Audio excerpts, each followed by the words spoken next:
नमस्कार, आप देख रहे हैं एटीएन लाइव और मैं हूं चंदन। जननायक कर्पूरी ठाकुर के पुत्र भारत सरकार के मंत्री रामनाथ ठाकुर सिवान पहुंचे हुए थे और आप देख सकते हैं कि कैसे सिवान के सर्किट हाउस में उन्होंने प्रेस वार्ता किया और जिस तरीके से सरकार द्वारा जो ऑपरेशन सिंदूर चलाया गया, पाकिस्तान को करारा जवाब दिया गया और भी कई मुद्दों को लेकर के कृषि को कैसे बढ़ावा देना है, उन तमाम मुद्दों को लेकर के जो रामनाथ ठाकुर हैं केंद्रीय मंत्री, उन्होंने अपनी बातों को रखा। आप देख सकते हैं जिलाध्यक्ष चंद्रकेतु सिंह, पूर्व जिलाध्यक्ष उमेश ठाकुर, जेडीयू नेता जीसू सिंह, सुनील कुमार, ये तमाम लोग मौजूद थे इनके साथ प्रेस वार्ता में। तो आइए सीधे ले चलते हैं और सुनते हैं कि रामनाथ ठाकुर जो केंद्रीय मंत्री हैं अपने प्रेस वार्ता के दौरान क्या कुछ मीडिया कर्मियों से कहा है। हालांकि कुछ मीडिया कर्मी थे जो सवाल इनसे किए, तो उस सवालों पर क्या कुछ इनका जवाब था, सीधे ले चलते हैं और सुनते हैं। एटीएन लाइव के लिए ऋषु और आशीष के साथ चंदन कुमार, सिवान। और भारत के तीनों सैन्य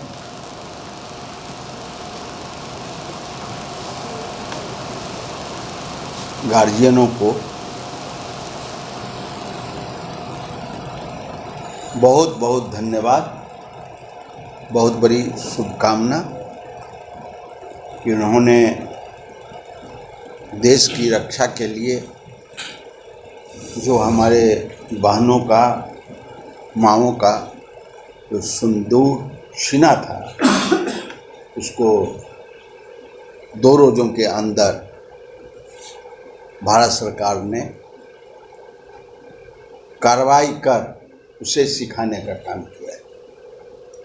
इसलिए भारत सरकार को आप सबों की तरफ से बहुत बहुत बधाई।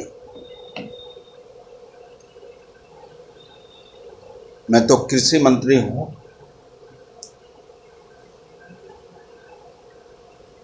आज़ादी के बाद पहली बार 11 अगस्त 2024 को भारत के प्रधानमंत्री, कृषि वैज्ञानिक और किसान पूसा दिल्ली में 1.5 घंटे के अवधि में प्रधानमंत्री जी ने 3 जगहों पर अपना समय बिताया और वैज्ञानिकों से बात की और किसानों से उसके लाभ के बारे में पूछा। एक जगह 35 मिनट, एक जगह जहाँ मैं था धान के खेत में 40 मिनट और बाकी बागवानी। पहली बार आज़ाद हिंदुस्तान में 75 वर्षों में किसी देश का प्रधानमंत्री किसान के प्रति इतनी चिंतित हो और उसके निराकरण के लिए खेतों में जाकर बरसात में अपने हाथों से छाता ताने हुए वैज्ञानिकों और किसानों को रक्षा करते हुए, पानी से बचाते हुए वहाँ उनकी समस्याओं के बारे में जानने का कोशिश किया। जहाँ 110 रोजों में जावरे की खेती होती है, वैज्ञानिकों ने 70 दिन में जावरे का फसल उगाने का उन्होंने मौका दिया, एश्योरेंस दिया, आश्वासन दिया और उसका प्रतिफल है कि अब 110 रोज जहाँ लगते थे जावरे की खेती को उगाने में, अब 70 रोजों में जावरे की खेती हो रही है। जहाँ मैं था धान की खेती में, वहाँ वर्षा ज़्यादा हो रही थी, जावरे की खेती में कम, लेकिन धान की खेती में ज़्यादा। तो प्रधानमंत्री जी ने पूछा वैज्ञानिकों से और किसानों से, जो धान की खेती में पानी का 100% पानी चाहिए, इस पानी के कमी होने के कारण कमी में धान की फसल हो सकती है या नहीं हो सकती।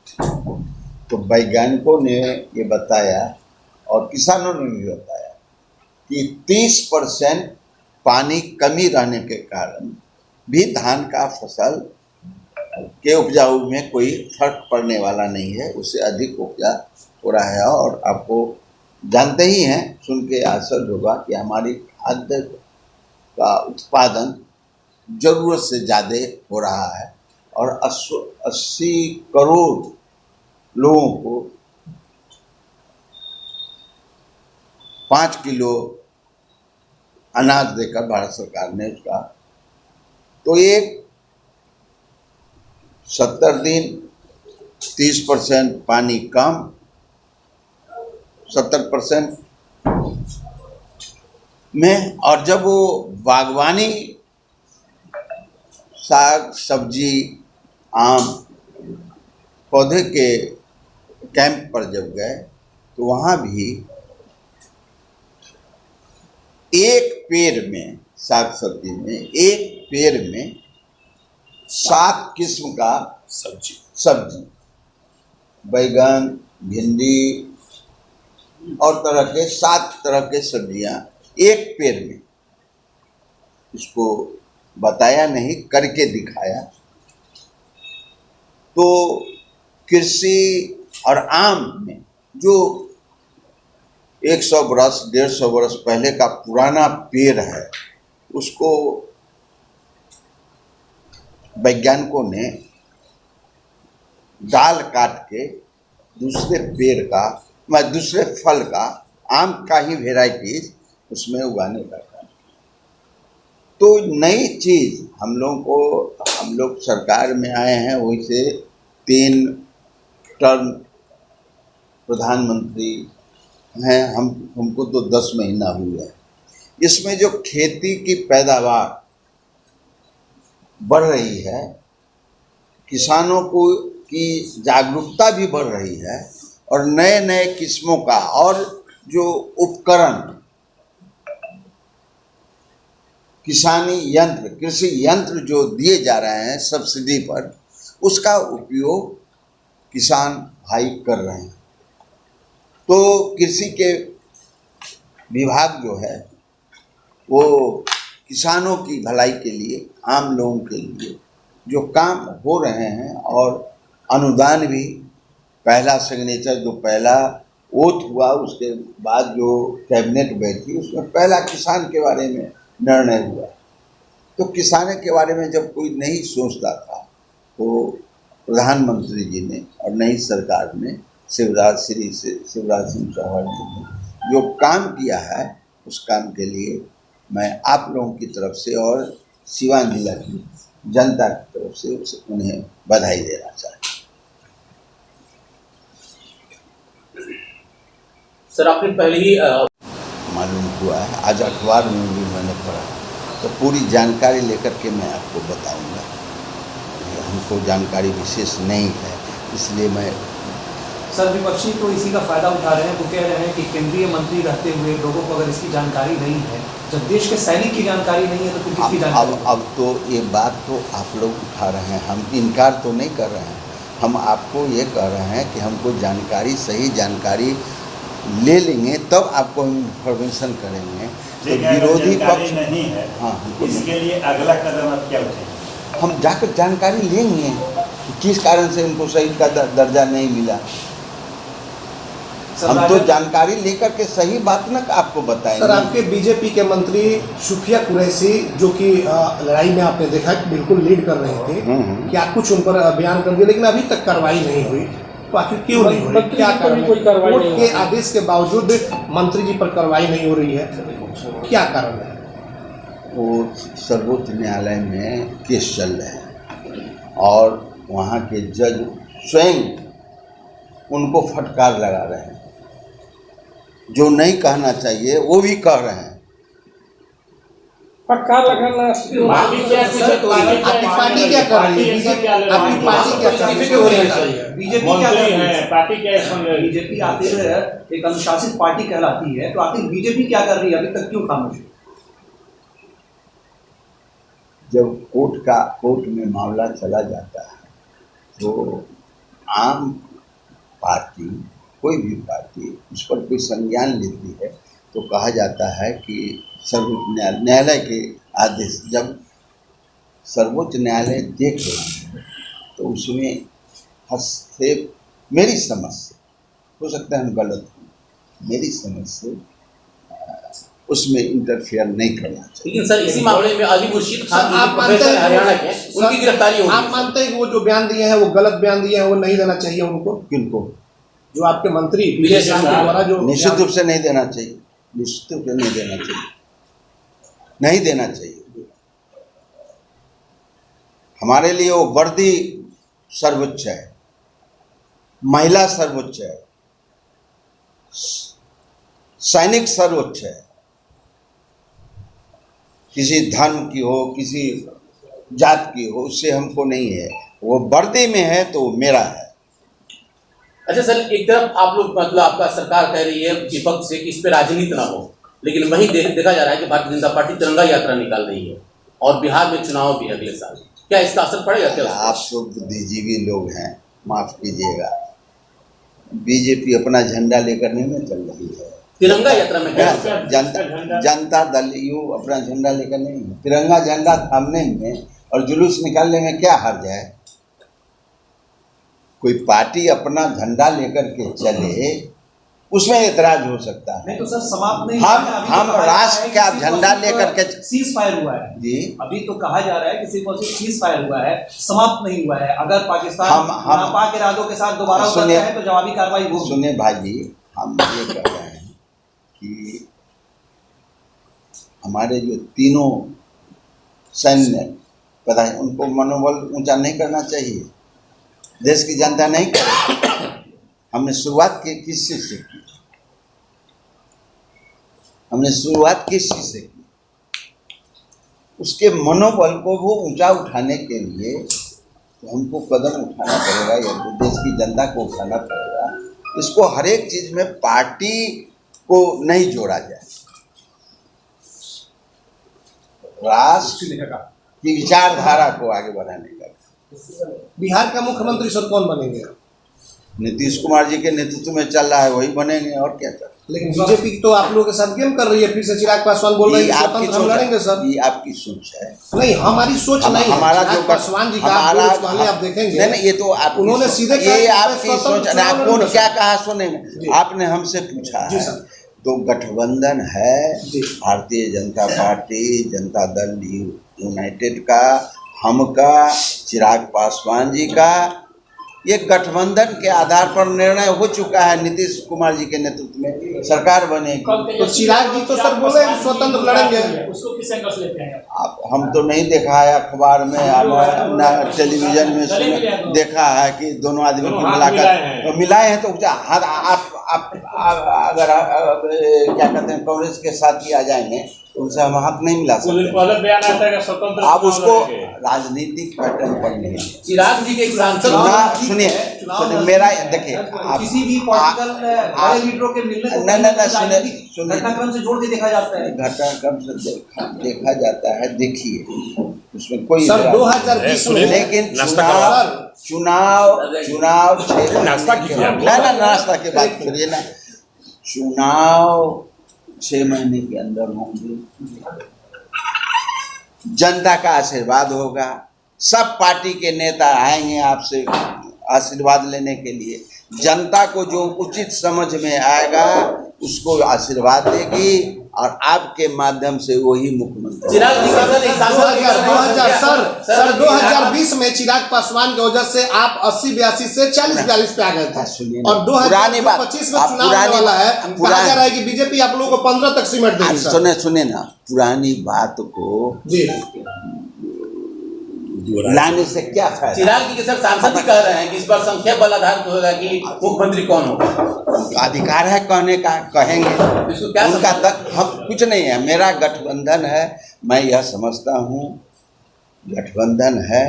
गठबंधन के नेतृत्व करता नीतीश कुमार जी है। सीरियस प्रश्न, क्या राम बाबू के परिवार से मिलने आप जाएंगे? क्योंकि केंद्रीय मंत्री हैं आप, तो क्या वहाँ पहुँचेंगे और जो हकीकत है उसको जानने की कोशिश करेंगे? हम उनसे क्यों पूछेंगे? हम अधिकारी से क्यों नहीं पूछेंगे?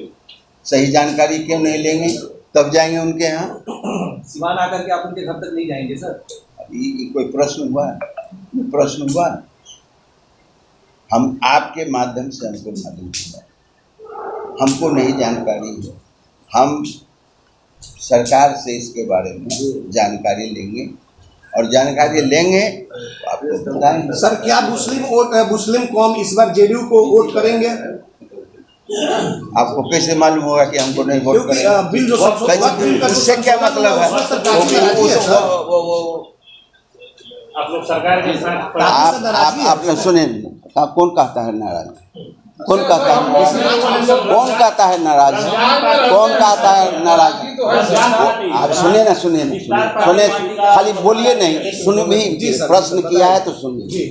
ओवैसी जी का भाषण आप सुने लोकसभा में वक्फ बोर्ड पर, सुना? कितना विरोध में थे, कितना विरोध में थे, देखा टेलीविजन पर, सुना टेलीविजन पर। और वही ओवैसी का देखिए, भारत माता की जय। तो सर वो तो देश की बात है ना, और देश की बात है, खड़ा होना एक जगह होना है, देश की बात आएगी तो आप जहाँ पॉलिटिकल बात होगी तो आपका सर अलग मुद्दा है, उनका अलग मुद्दा है। सुनिए ना, आप सुने, अच्छा आप ही बोलिएगा कि हमको भी? नहीं सर, आप ही बोलिए सर। आप बोल लीजिए। सर्वोच्च न्यायालय में बहस शुरू हो गई, वहाँ का निर्णय सर्वोच्च होगा। अगर निर्णय देंगे सर्वोच्च न्यायालय तो वहाँ का निर्णय सर्वोच्च। लोकसभा का मुहर लग चुका है, कानून बन चुका है, राष्ट्रपति का सिग्नेचर हो चुका है। अब उसमें क्या है? जो विरोध में है विरोध है, जो सपोर्ट में है सपोर्ट है। वो गए हैं सर्वोच्च न्यायालय, उसका जो निर्णय होगा सिरोधार्य होगा। नीतीश जी का सर मानसिक संतुलन ठीक है? विपक्षी लगातार ये आरोप लगा रहे हैं। अब इस प्रश्न का आप पत्रकार हैं, जर्नलिस्ट हैं, अब इस चीज़ का हम क्या कहें? वो ठीक है तभी ना निर्णय ले रहे हैं। सर उल्टी सीधी वीडियो भी वायरल हो नहीं ना, हो रही है, वायरल तो बहुत चीज हो जाता है। देश की जनता 77 में रेडियो के माध्यम से, टेलीविजन के माध्यम से 3 बजे भोर में क्या कहा था? झुमका गिरा रे बरेली के बाजार में, बोला था कि नहीं बोला था? अब वही 2.5 वर्ष के बाद में जनता क्या कही? आधी रोटी खाएंगे, इंदिरा को बुलाएंगे। आप लोग वरिष्ठ आदमी हैं, बुद्धिजीवी आदमी हैं, आप लोग कुछ ऐसा संदेश दीजिए कि आपका भी जश्न हो। फिर विरोध में हम ही आपसे पूछते हैं, हम एक प्रश्न पूछते हैं, माफ़ कीजिएगा, कोई हम बदले की भावना से नहीं। आप लोग जर्नलिस्ट हैं, ये पेशा तो स्वयं चुने हैं, इसमें कांटे भी हैं, फूल भी हैं, है ना? हम पूछते हैं 1947 में गांधी जी को पहली बार गोली लगी तो कौन जर्नलिस्ट वहाँ पहुँचे थे? उनको जवाब दीजिए। पहली बार उस वक्त के सर जो लोग रहे होंगे। नहीं ना, सुनिए, आप क्यों नहीं आपको जानकारी क्यों नहीं है? सर सुना है, मैं पूछ रहा हूँ, हमको दीजिए जवाब। सर जवाब मिल रहा है, आपको दीजिए, कहाँ दे रहे हैं? आप सर हमें भी सुन लें। हम आपसे कह रहे हैं कि उस वक्त के जो लोग जागरूक जर्नलिस्ट रहे होंगे, वो लोग गए होंगे। अब आप नाम अगर पूछना चाहते हैं तो ये जनरल नॉलेज की बात है, इसको हम पता करेंगे। हुआ नहीं, आप जान लीजिए। पहले जर्नलिस्ट कुलदीप नैयर पहुंचे थे, उसके बाद राष्ट्रपति और प्रधानमंत्री पहुंचे थे, उसके बाद भी मुसलमानों पर प्रश्न उठाए जाते हैं। किसने कहा मुसलमान? किसने कहा कि मुसलमान? अरे उसका अधिकार है कि नहीं भाई? जगह जगह अरे उसका अधिकार है कि नहीं? कौम के नाते, एक समुदाय के नाते। अब ऐसा नहीं प्रश्न कीजिए कि आप लोग भी अति में। आप लोग देखिए, देश की जनता पर निर्णय होने दीजिए, देश की जनता चुनेगी, कोई नेता नहीं चुनेगा। सर आपके पुराने नेता सीपी सिंह प्रशांत किशोर के साथ दिखाई दे रहा है। जवाब हमको इसीलिए हम बुलाए हैं, वो अपने मन से पड़ेगा। अरे ना, असर जो पड़ेगा तो 6 महीने के बाद चुनाव में पता चल जाएगा। सहयोगी जाते हैं, कुछ तो दर्द होगा। सहयोगी जाते हैं, कुछ तो दुख होगा, कुछ तो दर्द होगा। हमारी बेटी अगर ससुराल जाती है तो दुख तो होता ही है कि जा रही है दूसरे घर में। तो दुख है सर आरसीपी सिंह के जाने से। हमको दुख नहीं है, उनकी इच्छा, वो बेटी एडजस्ट कर जाती है तो सुख होता है ना कि वाइफ में एडजस्टमेंट है, ससुराल से एडजस्टमेंट है, उसी तरह वहाँ जहाँ गए हैं वहाँ एडजस्टमेंट हो जाएगा, खुश रहेंगे।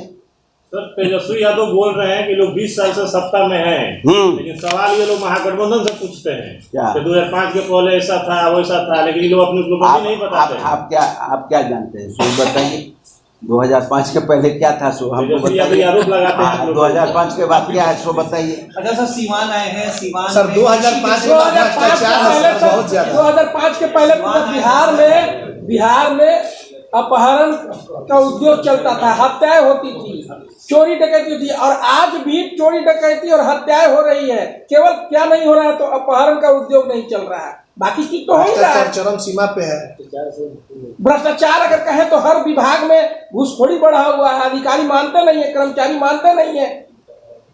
पहले के 2005 के पहले उसमें कोई कार्रवाई नहीं होती, 2005 के बाद कार्रवाई कमी होती, जितनी कार्रवाई होती है उतनी